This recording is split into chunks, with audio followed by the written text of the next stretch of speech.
Now question: the span to depth ratio limited to specified in the IS code 456/1978 for the reinforced concrete beams in order to ensure that tensile crack width is below a limit, shear failure is avoided, stress in the tension reinforcement is less than the allowable value, deflection of the beam is below a limiting value.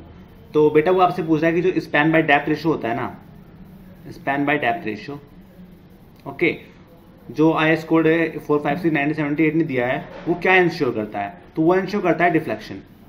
Okay, क्या ensure करता है? Deflection criteria को ensure करता है। जैसे कि आपको पता है कि जो स्पैन बाय डेप्थ रेशियो है वो बताता है हमें कि कितना जो मैक्सिमम डिफ्लेक्शन है ना वो लिमिट है, मतलब कितना हम डिफ्लेक्शन को लिमिटिंग कर सकते हैं, कितना जो हमारा डिफ्लेक्शन है वो हम उसको मतलब एक पॉइंट तक इंश्योर कर सकते हैं, मतलब इतना हम अपना डिफ्लेक्शन को एक्सेप्ट कर सकते हैं विदाउट द फेलियर। ठीक है, तो जैसे आपको पता है कि स्पैन बाय डेप्थ रेशियो होता है, उससे बताते हैं जैसे कि कैंटिलीवर बीम है तो 7 होता है for the cantilever beam.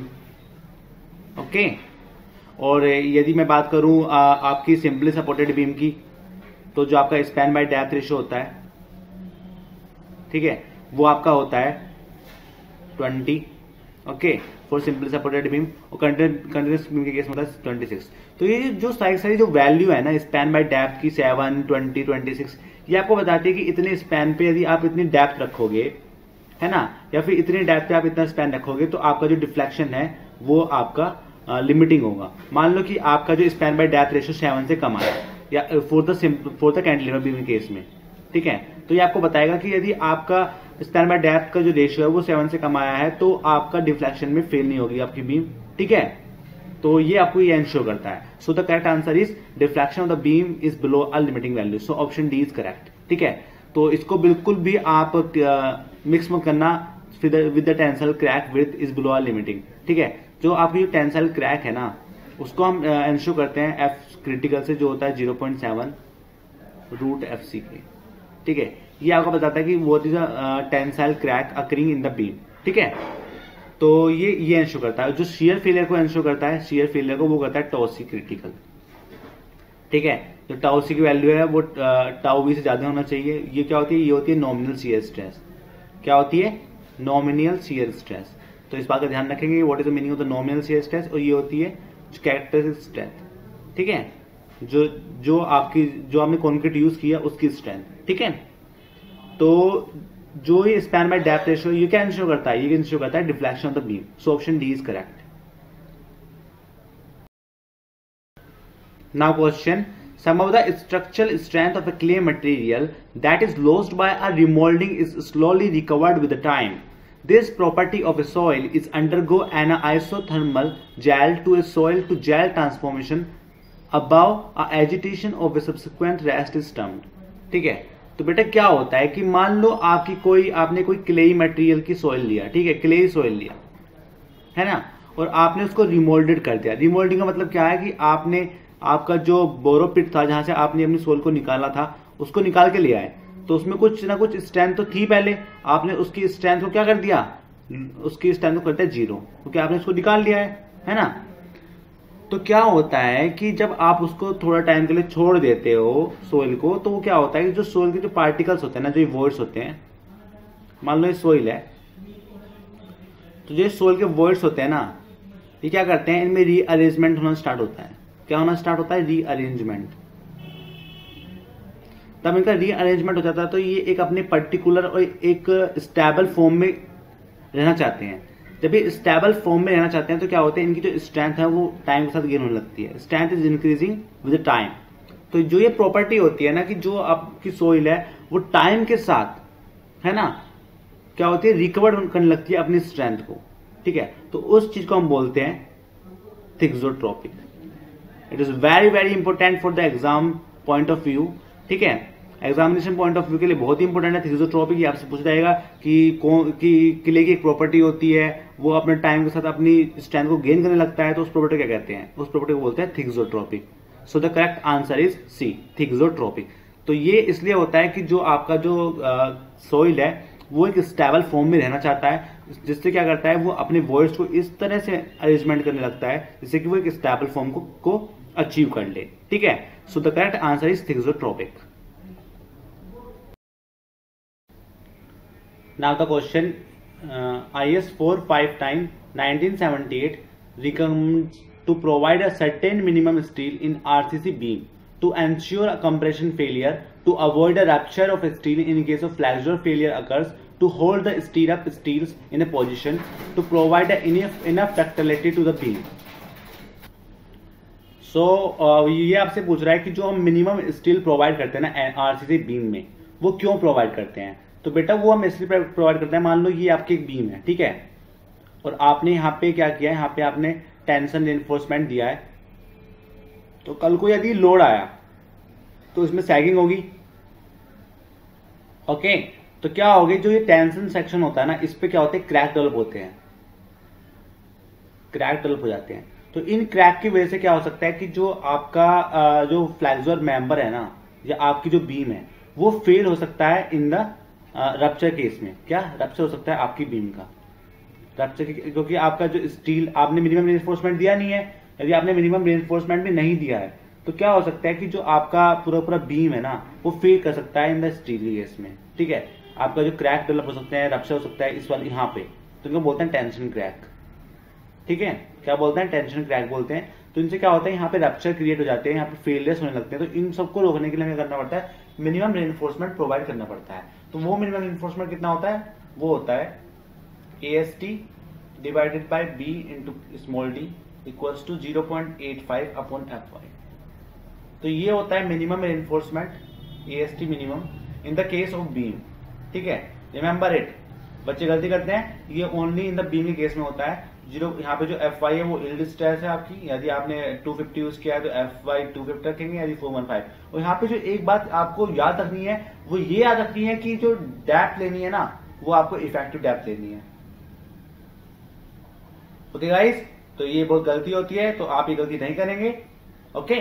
So AST by BD equals to 0.85 upon FY, it is a correct answer. तो ये इसलिए हम इसे करते हैं क्योंकि जो हमारा जो बीम है उसमें रप्चर को हम अवॉइड करने के लिए, इन the case of the steel, ठीक है, तो हम क्या करते हैं, मिनिमम रेनफोर्समेंट को प्रोवाइड करते हैं। So the correct answer is B, okay. जो ये कंप्रेशन फेलियर है ना, इस कंप्रेशन फेलियर को हम किससे चेक करते हैं, ये चेक करते हैं टोसी से, कि जो आपका टोसी क्रिटिकल है वो बड़ा है टोबी से, ओके। तो ये चेक करने के लिए हम क्या करते हैं, ये कंप्रेशन फेलियर को चेक करता है, ठीक है। तो जो मिनिमम स्टील प्रोवाइड करते हैं वो करते हैं to avoid the rupture of steel in case of flexural failure occurs.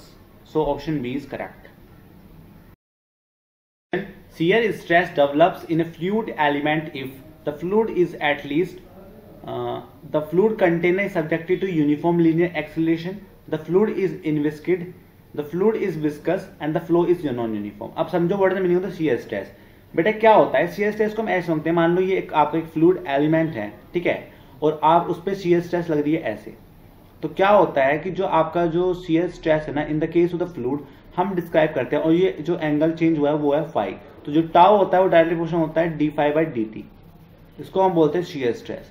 कि in the case of the fluid है ना, जो आपका shear stress है वो is directly proportional to change in the deformation, ठीक है।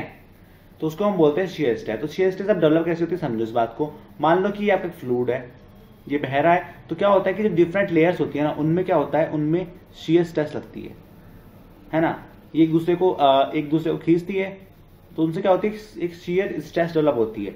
और ये shear stress को हम मेजर करते हैं बाय द विस्कोसिटी।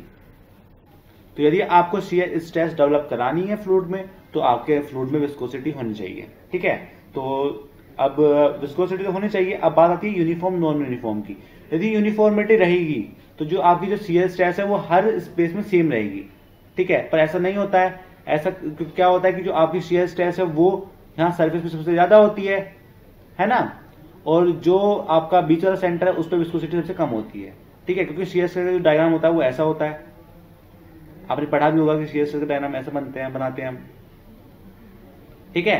तो जो आपकी विस्कोसिटी, आपका जो shear stress है वो मैक्सिमम कहाँ पे होती है, मैक्सिमम होती है सरफेस पे, ठीक है, और मिड पॉइंट पे मिनिमम होती है shear stress, ठीक है।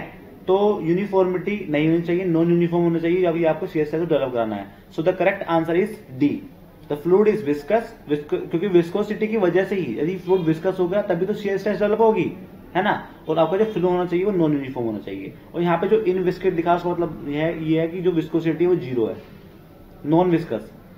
ठीक है, तो कभी आपको क्वेश्चन में दिया वो इन विस्केट तो समझना उसका मतलब है नॉन विस्कोस। ठीक है, so the correct answer is D, the fluid is viscous and the flow is non uniform.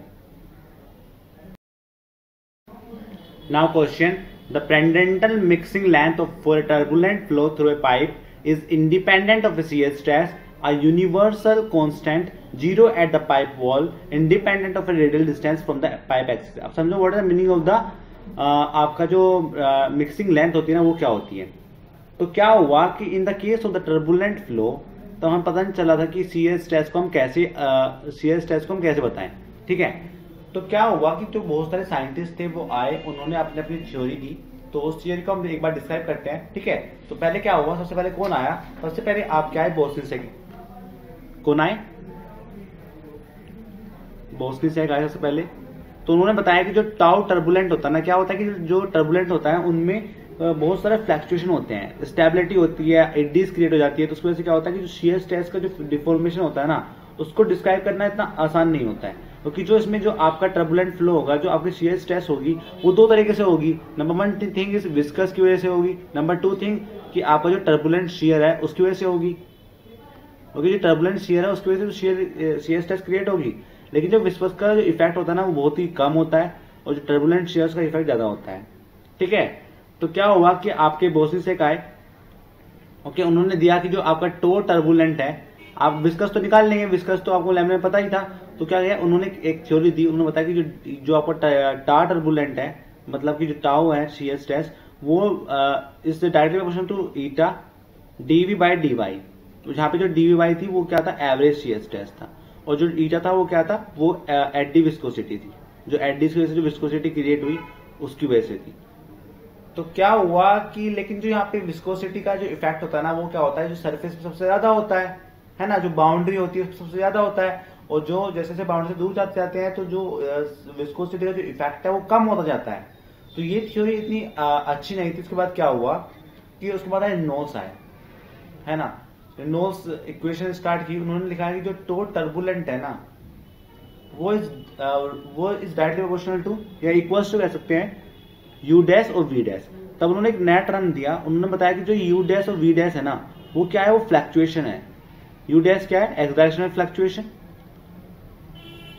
X direction में जितना भी फ्लक्चुएशन हुआ है वेलोसिटी का वो, और ये क्या है, ये वाई डायरेक्शन में जो फ्लक्चुएशन हुआ है वो है, वाई डायरेक्शन में जो फ्लक्चुएशन हुआ है वो। ठीक है, तो अब उन्होंने ये नहीं बताया कि जो यू डैश और वी डैश है इसकी वैल्यू कैसे निकालेंगे। तो फिर क्या हुआ, फिर प्रेंडेंटल आए, उन्होंने बताया कि जो यू डैश और वी डैश होता है ना, तो उन्होंने यू डैश और वी डैश की वैल्यू दी। उन्होंने बताया कि जो यू डैश होता है वो ऐसे ही होता है, वो होता है u del u by del y. ठीक है, हमको यू डैश और वी डैश को हम ऐसे निकालेंगे, okay, L d by d y. ठीक है, लेकिन उन्होंने ये नहीं बताया कि जो एल है वो क्या है। तो इस एल को हम बोलते हैं मिक्सिंग लेंथ,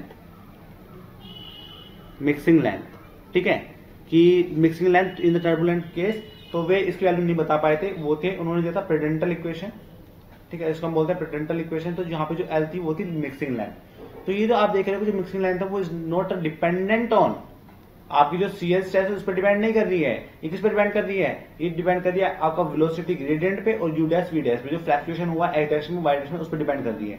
ठीक है, तो फिर इसके बाद क्या है, इनके ही शिष्य थे, उनका जो नाम था वो था कर्मन, वो पीएचडी कर रहे थे इनके अंडर में। तो उन्होंने अपने गुरु से ही सीखा और इसमें जो एल की वैल्यू थी वो निकाल दी। उन्होंने एल को बताया कि एल इक्वल टू होता है के वाई, और जिसमें जो के होता है वो होता है 0.4। ठीक है, तो उन्होंने ये साबित कर दिया कि जो एल मिक्सिंग लेंथ होती है वो 0.4 वाई होती है अपने एक्सपेरिमेंट के थ्रू। ठीक है, तो जो कर्मन ने दिया था, कर्मन ने बताया था कि मिक्सिंग लेंथ की जो वैल्यू होती है वो 0.4 वाई होती है। तो ये जो 0.4 वाई है it is independent of the shear stress. ठीक है, so the correct answer is a. Okay guys, तो ये पूरी थ्योरी है, ये आपको याद नहीं रखनी है, बस आपको याद रखना है कि जो कर्मन ने दिया उसमें जो के की वैल्यू थी वो थी 0.4 और जो मिक्सिंग लेंथ होती है वो दिया था प्रेडेंटल ने। ठीक है, so the correct answer is a. Question, A 40 degree slope is excavated to a depth of 10 meter in a deep layer of a saturated clay of a unit weight 20। तो आपको गामा सैचुरेटेड क्ले का दे रखा है, वो दे रखा है 20 kilo newton per metre cube, ठीक है। The relevant shear strength parameters, CU आपको दे रखा है 70 kilo newton per metre square and the phi दे रखा है आपको 0, ठीक है। The rock ledge is at a great depth, the Taylor stability coefficient for phi equals to 0 and 40 degree slope angle is, आपको जो SN दे रखा है वो है स्टेबिलिटी नंबर, वो आपको दे रखा है 0.18। The factor of safety of the slope, अब आपसे पूछा फैक्टर ऑफ सेफ्टी, ठीक है। तो जो स्टेबिलिटी नंबर ना उसको हम ऐसे लिखते हैं, वो उसका जो फॉर्मूला होता है वो होता है ये CU by gamma into HC, ठीक है। तो हम क्या करते हैं, पहले हम यहाँ से SC निकाल लेते हैं। SC क्या है, वो आपके क्रिटिकल जो डेप्थ है, कि जो मैक्सिमम डेप्थ को आप एक्सक्यूट कर सकते हैं वो कितनी डेप्थ है। तो SC होगी आपकी CU by gamma into SN। तो आपको CU कितना दिया हुआ है, CU आपको दिया हुआ है 70, गामा आपको दिया हुआ है 20 एंड द स्टेबिलिटी नंबर आपको दिया हुआ है 0.18। तो यहाँ से आपका जाएगा 19.44, ठीक है। तो ये आपकी H क्रिटिकल आ गई है 19.44, ठीक है। और अब आपको निकालना है फैक्टर ऑफ सेफ्टी। तो फैक्टर ऑफ सेफ्टी होता है आपका SC बाई H, कि जो मैक्सिमम हाइट आपको एक्सक्यूट कर सकते हैं वो अपॉन द कितनी हाइट एक्सक्यूट की गई है। तो कितना excavate is depth of 10 metre, तो 10 मीटर आपको एक्सक्यूट किया गया है। तो जो फैक्टर ऑफ सेफ्टी आपका हो जाएगा वो हो जाएगा 19.44 डिवाइडेड बाय 10 इक्वल्स टू 1.944। सो तो ये करेक्ट आंसर नहीं है 1.944। सो तो इसके जो सबसे पास में वो है 2। सो the correct answer is 2। Okay, so option A is correct. Okay guys, तो आइए आपका स्टेबिलिटी नंबर होता है, इस स्टेबिलिटी नंबर से हमें पता चलता है कि व्हाट इज कि आपका फैक्टर ऑफ सेफ्टी कितना है। और जो इसकी मैक्सिमम वैल्यू होती है ना बेटा स्टेबिलिटी नंबर की, वो होती है आपकी 0.261, ठीक है। ये आपको याद रखना है कि 0.261 is the maximum value the stability number, और ये स्टेबिलिटी नंबर का फॉर्मूला होता है वो ये होता है, और यहां से हम निकालते हैं फैक्टर ऑफ सेफ्टी, ठीक है। So the correct answer is a.